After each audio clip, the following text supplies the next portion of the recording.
صدقہ 9۔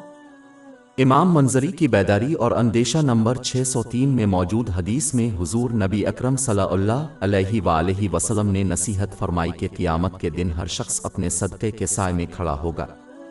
یہ ذہن میں رکھنا ضروری ہے کہ یہ حاصل کرنے کے لیے ایک انتہائی اہم نعمت ہے، کیونکہ سورج کو قیامت کے دن تخلیق کے 2 میل کے فاصلے پر لایا جائے گا۔ جامع ترمذی نمبر 2421 میں موجود حدیث میں اس کی تنبیہ کی گئی ہے۔ لوگ گرمیوں کے دن کی گرمی کو برداشت کرنے کے لیے تگ و دو کرتے ہیں، وہ قیامت کی گرمی کو بغیر سایہ کے کیسے برداشت کریں گے؟ لہذا ایک مسلمان کو چاہیے کہ صدقہ جاریہ دینے کی کوشش کرے، خواہ اس کی مقدار کتنی بھی ہو، کیونکہ اللہ تعالیٰ مقدار کو نہیں مانتا، وہ اعمال کا فیصلہ معیار، معنی اور اخلاص کی بنیاد پر کرتا ہے۔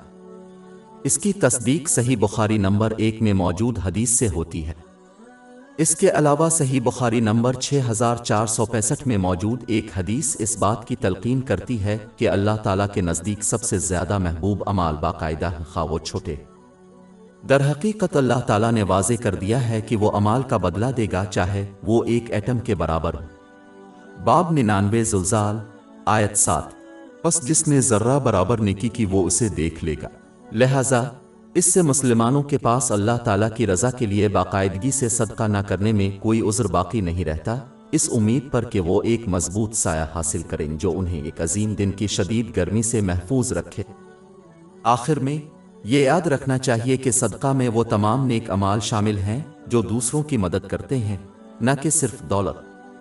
پس جس کے پاس مال نہیں ہے اسے چاہیے کہ وہ دوسرے طریقوں سے صدقہ کرے، جیسے کہ دوسروں کو اپنا وقت، توانائی اور جذباتی مدد دینا۔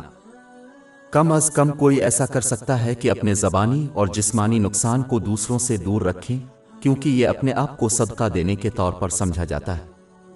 صحیح مسلم نمبر 250 میں موجود ایک حدیث میں اس کی تلقین کی گئی ہے۔